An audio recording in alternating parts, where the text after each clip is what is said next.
Dans cet épisode, nous allons aborder une question qu'il est fondamental de se poser lorsqu'on souhaite gagner de l'argent, plus d'argent, voire beaucoup plus d'argent. Cette question, c'est la question du pourquoi financier. Pourquoi je veux plus d'argent? Pourquoi c'est important pour moi? Qu'est-ce qui est vraiment important pour moi derrière cet objectif financier? Qu'est-ce que je veux vraiment? Éléments de clarification dans cet épisode.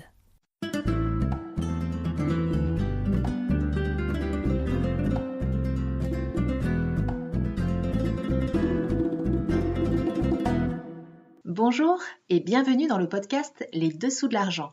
Je m'appelle Delphine, je suis coach de vie spécialisée dans la relation à l'argent. L'argent est encore un sujet tabou dans de nombreux pays et il peut susciter chez les gens des émotions très fortes et très variées, allant de la joie au dégoût, en passant par l'admiration, la frustration, la honte, la colère et la haine. Comment l'argent, qu'il soit réel ou virtuel, peut-il avoir un tel impact? Que se cache-t-il derrière le Graal argent? Dans ce podcast, j'ai à cœur de partager avec vous des clés pour nous permettre de nous réconcilier avec l'argent et de le remettre à sa juste place. Ensemble, libérons-nous des croyances et des conditionnements qui nous empêchent d'être libres financièrement. Ensemble, reprenons notre pouvoir personnel sur l'argent et exprimons notre plein potentiel au service du monde que nous désirons co-créer. Ken Honda, un expert japonais sur les questions d'argent, a identifié 4 principales raisons pour lesquelles les gens veulent plus d'argent. La première raison, c'est que l'argent apporte un sentiment de sécurité. La deuxième raison, c'est que cela permet de se sentir puissant. La troisième raison est que cela permet d'être reconnu comme quelqu'un d'important. Et la quatrième, c'est que cela procure un sentiment de liberté. Et pourtant, l'argent ne peut pas nous donner tout cela. La sécurité, la puissance, la reconnaissance et la liberté sont à trouver et à nourrir à l'intérieur de nous. C'est pour cela qu'il est essentiel de travailler sa relation à l'argent. C'est un chemin d'exploration et d'amour de soi, à la fois riche et transformateur, qui permet d'aller bien au-delà de la question de l'argent. Courir après la réussite matérielle est un piège assez fréquent qui peut nous amener à nous retrouver dans une cage ou une prison dorée qui semble de l'extérieur apporter une vie plutôt prospère et qui peut de l'intérieur être insatisfaisante, voire étouffante. Le pourquoi et le pourquoi financier sont bien plus profonds que la réussite matérielle. Ils répondent à un but, à une cause, à une ou plusieurs valeurs profondes. Si vous ne l'avez pas encore vu, je vous invite à écouter le TEDx de Simon Sinek, qui a écrit le livre « Commencez par le pourquoi ». Vous trouverez un lien dans la description de l'épisode. Il a élaboré le modèle du cercle d'or, le Golden Circle, qui montre que les leaders inspirés et les organisations à impact pensent, agissent et communiquent d'une manière très précise qui les distingue des autres.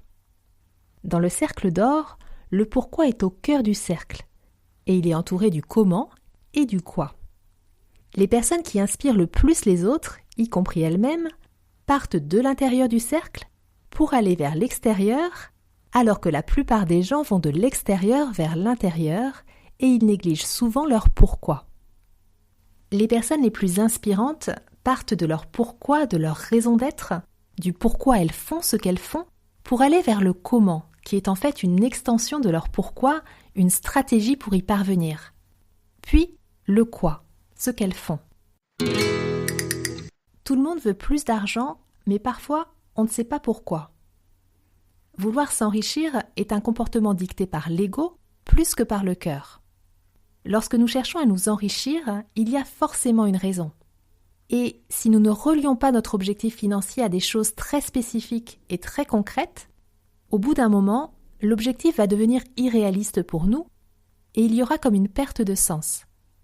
Alors il ne s'agit pas de dire « je veux plus d'argent » juste parce que c'est à la mode ou parce que j'ai entendu telle ou telle personne ou influenceur dire que c'est possible, facile ou accessible.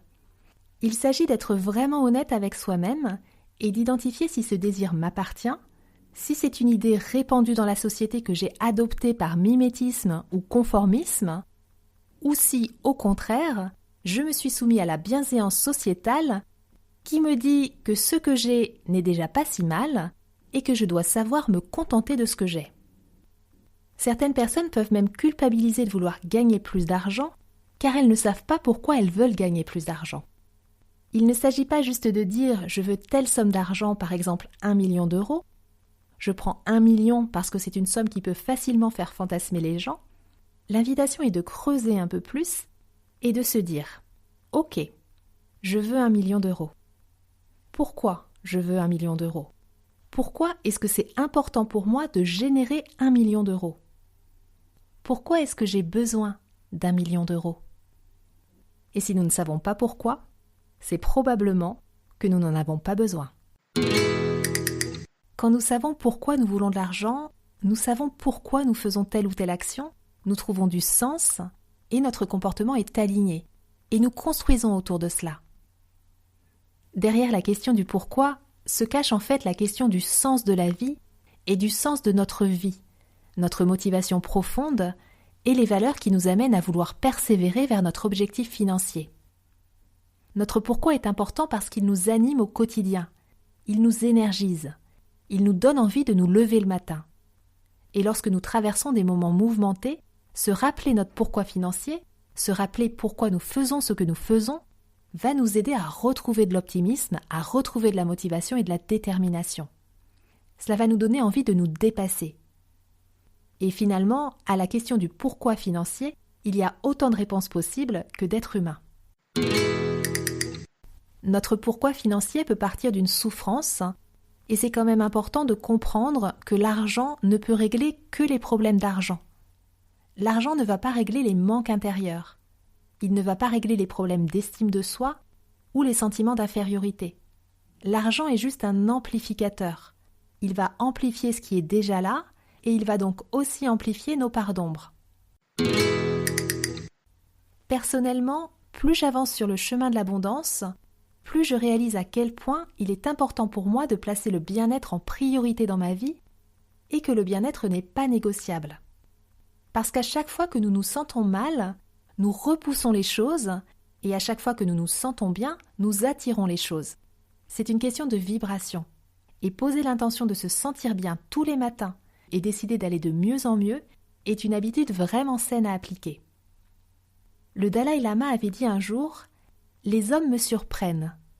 Ils perdent la santé pour accumuler de l'argent. Ensuite, ils perdent leur argent pour retrouver la santé.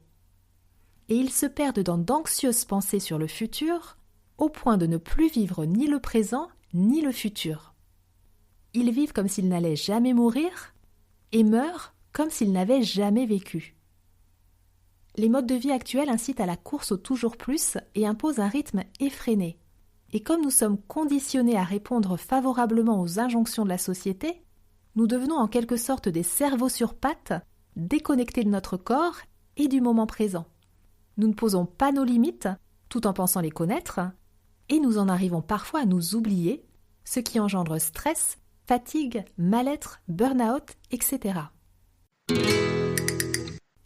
Vouloir gagner plus d'argent sans avoir identifié notre pourquoi peut nous faire entrer dans cette course infernale au toujours plus qui peut nous amener à nous détourner de nous-mêmes, à nous perdre et à perdre la santé. Dans la notion de bien-être, c'est important de travailler sur le côté émotionnel qui peut parfois être un frein ou une résistance à ce que nous désirons. Et c'est aussi important de garder à l'esprit que l'argent n'a pas le pouvoir de nous rendre heureux, tout simplement parce que nous sommes responsables de nos émotions et pas l'argent. L'argent n'a pas le pouvoir de nous rendre heureux ou malheureux, et l'argent n'est pas une fin en soi. C'est un outil qui facilite les échanges entre êtres humains. Comme nous l'avons vu dans le modèle du cercle d'or, avec la question du pourquoi vient souvent la question du comment. Comment je vais faire pour avoir cet argent ? Et le comment vient souvent nous bloquer dans notre expansion financière et nous faire oublier notre désir initial. Savoir lâcher le quand et le comment est quelque part le reflet d'une forme de sécurité intérieure. Dans la manifestation, on entend souvent que le comment n'est pas notre affaire. Bien sûr qu'il y a des actions à poser et en même temps, il est nécessaire de rester ouvert à toutes les opportunités qui peuvent se présenter à nous. C'est la partie un peu énergétique de la question. Le comment, c'est un peu la voix de l'ego qui se croit séparé, qui croit qu'il doit tout définir, tout prévoir et tout savoir à l'avance. Lorsque nous restons bloqués sur le comment, c'est un peu comme si nous ne faisions pas confiance aux lois de la vie.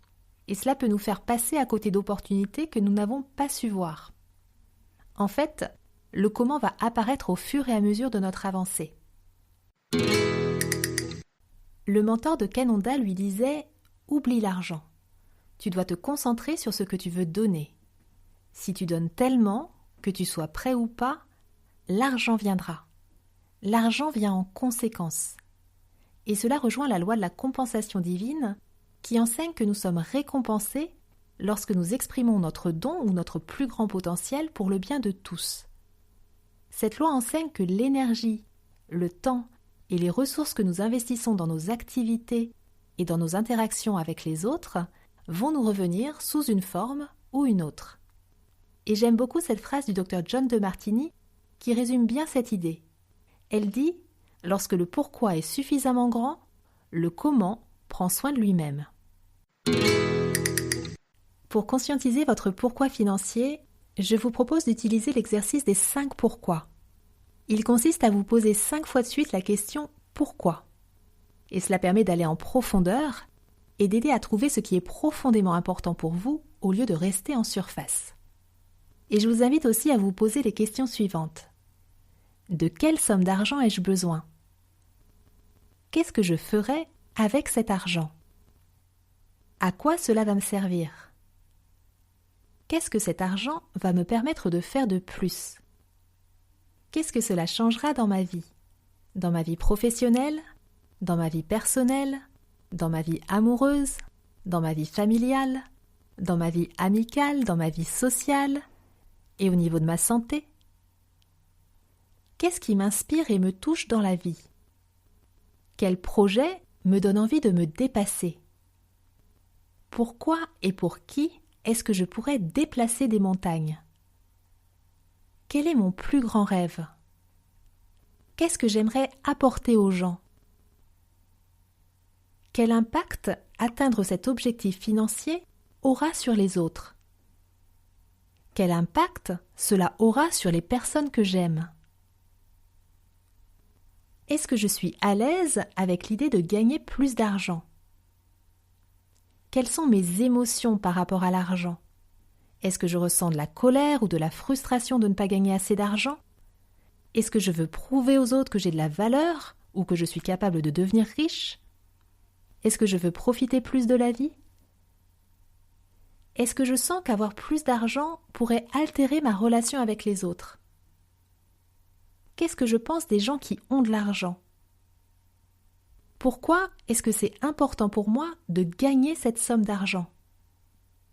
Pourquoi est-ce que je suis prête ou prêt à y consacrer du temps, de l'énergie et de l'argent ? Qu'est-ce que cela va m'apporter profondément au-delà de l'argent ? Qui je deviens avec cette somme d'argent ? Quelle image j'ai de moi ? Quelles sensations et quelles émotions je ressens ? Qu'est-ce que cela va me permettre de vivre et de ressentir ?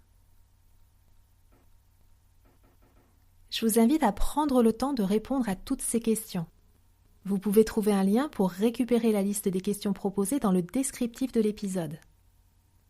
Le pourquoi est très puissant et c'est important de le conscientiser et de l'exprimer avec clarté. En fait, c'est l'une des clés de notre épanouissement personnel et de notre contribution au quotidien. Nous arrivons à la fin de cet épisode. J'espère qu'il vous a apporté de la valeur. Et si vous souhaitez me soutenir dans la réalisation de ce podcast, je vous remercie de bien vouloir le partager autour de vous, de lui mettre une jolie note ou un avis sur les plateformes de podcast comme Spotify ou Apple Podcast. Et vous pouvez aussi le retrouver sur ma chaîne YouTube, Richesse Illimitée. Je vous remercie d'avoir écouté cet épisode jusqu'au bout et je vous dis à très bientôt pour un nouvel épisode.